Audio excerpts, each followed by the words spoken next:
Hello students, আমি অরুণাংশু দাস, শিলিগুড়ি তরাই B Ed কলেজের second সেমিস্টারের একজন টিচার ট্রেনি। আজ আমরা যেই বিষয়টি নিয়ে আলোচনা করব সেটি হলো ওয়েস্ট বেঙ্গল বোর্ডের ক্লাস 8-এর ইংলিশ গ্রামারের একটি খুবই গুরুত্বপূর্ণ টপিক, সেটি হলো ন্যারেশন বা ইনডিরেক্ট বা ডিরেক্ট স্পিচও এটা তোমরা বলতে পারো। তো চলো দেরি না করে এটা শুরু করা যাক।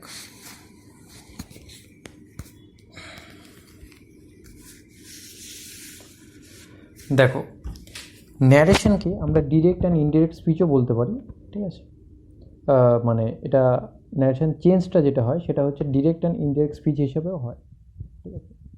তো সেটা দেখো, ডিরেক্ট স্পিচ কি, what a man says is kept as it is, what a man says is kept as it is within a quotation mark. A sentence is containing such a quote is called the direct speech or direct narration। মানে একজন মানুষ যা কথা বললো তা হুবহু যদি ওইভাবেই কোট ইন কোট রেখে দেওয়া হয় সেটাকে আমরা ডিরেক্ট স্পিচ বলবো। এবং ইনডিরেক্ট স্পিচ কোনটাকে বলবো? Sometimes the exact speech of A speaker is not repeated but reported, such a speech is called indirect speech or indirect narration।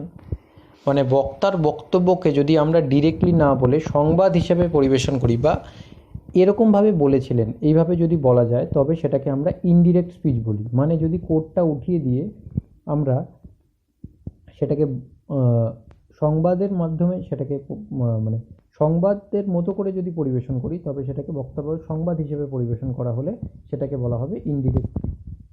সেটা উদাহরণের মাধ্যমে তোমাদের আরও ক্লিয়ার হয়ে যাবে।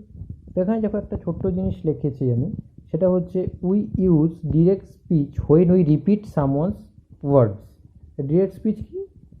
আমরা যদি কারো কথা হুবহু যদি তুলে ধরি সেটাকে ডিরেক্ট স্পিচ বলা হবে। যেমন ধরো, কোট ইন কোট যদি বলা হয় যে আই অ্যাম হ্যাপি, সে বলেছিল আই অ্যাম হ্যাপি, ঠিক আছে, তাহলে আমরা এটাকে বলতে পারি যে সে বলেছিল সে খুশি, ঠিক আছে, কিন্তু আমি কি বললাম, সে বলেছিল I am happy, quote in quote, এটাকে বলা হচ্ছে ডিরেক্ট।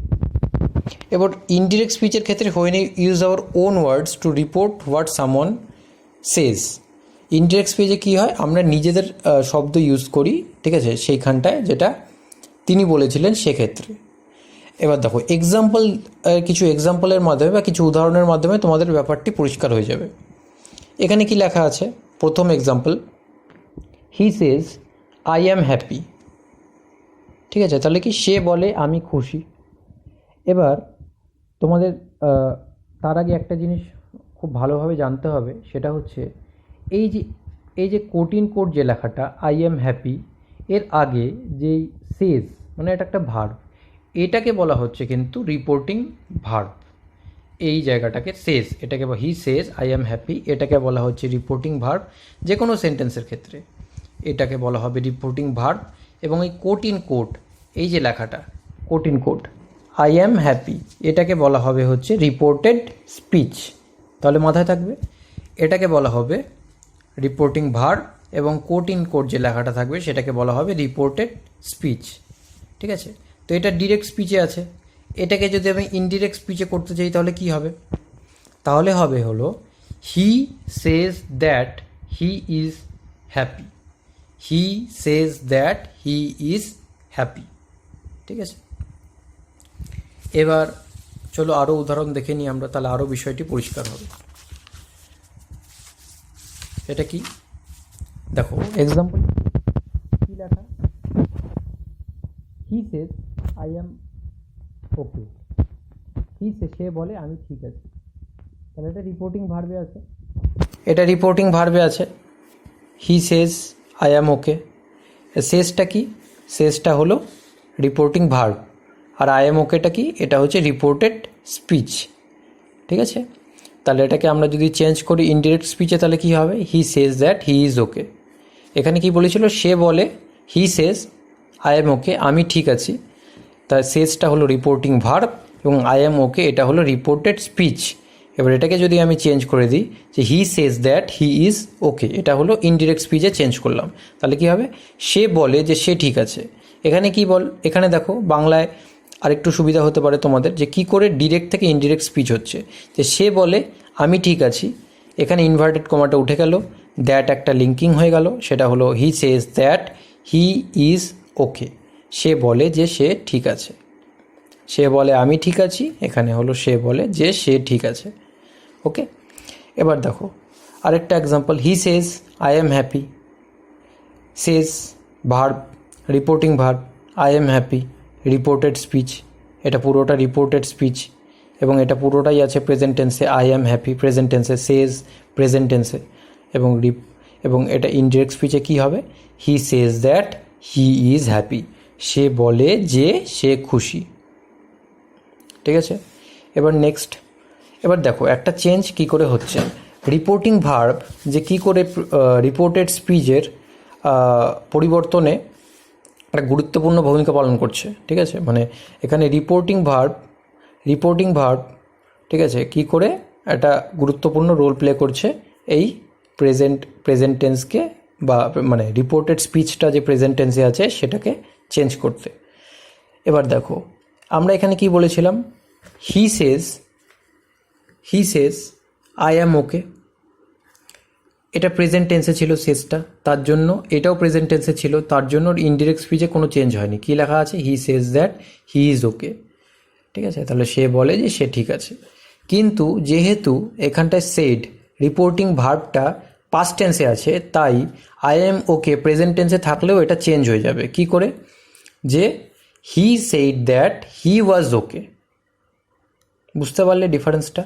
যেহেতু রিপোর্টিং ভার্বটা পাস্ট টেন্সে আছে, তাই জন্য রিপোর্টেড স্পিচটা প্রেজেন্ট টেন্সে থাকলেও এই রিপোর্টিং ভার্ব যেহেতু পাস্ট, তাই রিপোর্টেড স্পিচটাও পাস্ট টেন্সে চেঞ্জ হয়ে গেল। হি সেড দ্যাট হি ওয়াজ ওকে। ওকে, ঠিক আছে। এবার যে আছে, ঠিক আছে, আরেকটা জিনিস ভালো করে জেনে রাখো, সেটা হচ্ছে যে আইটা হি হয়ে যাচ্ছে।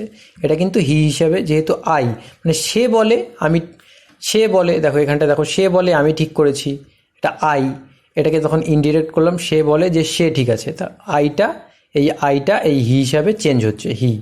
আবার এখানে হি সেজ আই অ্যাম হ্যাপি, ঠিক আছে, সে বলে আমি খুশি। এবার ইনডিরেক্ট স্পিচে কী হবে, সে বলে যে সে খুশি, তাই হি সেজ আই অ্যাম হ্যাপি, এই আইটা এই হি হিসাবে চেঞ্জ হয়ে যেতে, he says that he is happy. আবার হি সেড, এটা তো তোমাদের বললাম, হি সেড আই অ্যাম ওকে, তাহলে হি সেড দ্যাট হি ওয়াজ ওকে। যেহেতু রিপোর্টিং ভার্বটা পাস্ট টেন্সে, তাই রিপোর্টেড স্পিচটাও পাস্ট টেন্সে চেঞ্জ হয়ে যাবে। ঠিক আছে, এবার দেখো আরেকটা, he said I am happy. এবার রিপোর্টিং ভার্বটা পাস্ট টেন্সে আছে, তাই রিপোর্টেড স্পিচ প্রেজেন্ট টেন্সে থাকলেও ইনডিরেক্ট স্পিচের ক্ষেত্রে সেটা পাস্টে কনভার্ট হয়ে গেল, I am happy he was happy.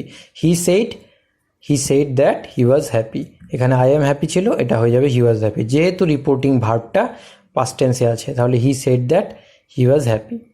ঠিক আছে, এবার কিছু ব্যতিক্রম আছে। ঠিক আছে, যে রিপোর্টিং ভার্বটা যদি পাস্ট টেন্সে থাকে, তাও রিপোর্টেড স্পিচটা যেরকম সেরকমই থাকবে। সেটা কি, সেটা চিরন্তন সত্য, all time truth, universal truth, এসবের ক্ষেত্রে।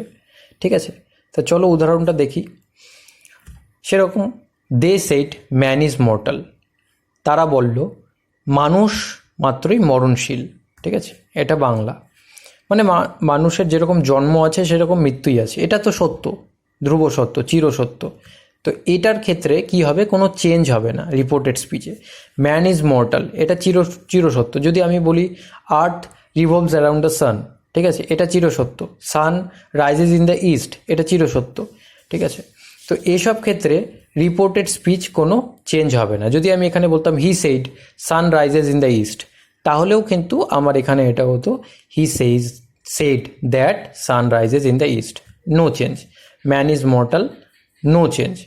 ঠিক আছে, তাহলে they said man is mortal, they said that man is mortal. যেহেতু এগুলো চিরন্তন সত্য, তাই সেইডটা এখানে রিপোর্টিং ভার্ব সেইড যদি পাস্ট টেন্সে থাকেও, তাও এটা চেঞ্জ হবে না, রিপোর্টেড স্পিচটা চেঞ্জ হবে না।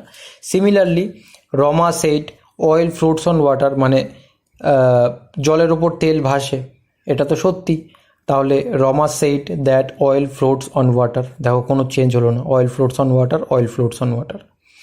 এবার কি, he said the earth moves, ঠিক আছে, reporting verb in past tense, আর এটা ইউনিভার্সাল ট্রুথ, তার জন্য কি হবে, he said that the earth moves. যেহেতু এটি ইউনিভার্সাল ট্রুথ, তাই রিপোর্টিং ভার্বটা পাস্ট টেন্সে থাকলেও এটা কিন্তু চেঞ্জ হবে না।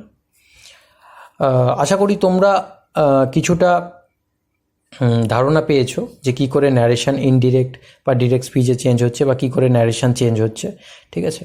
তো আরও কিছু রুলস এবং আরও কিছু প্রেজেন্ট পাস্ট কন্টিনিউয়াসে কী করে এগুলো চেঞ্জ হয় সেগুলো আমরা আমাদের নেক্সট ক্লাসে বুঝবো। আশা করি তোমরা এটা বুঝতে পেরেছো। Thank you.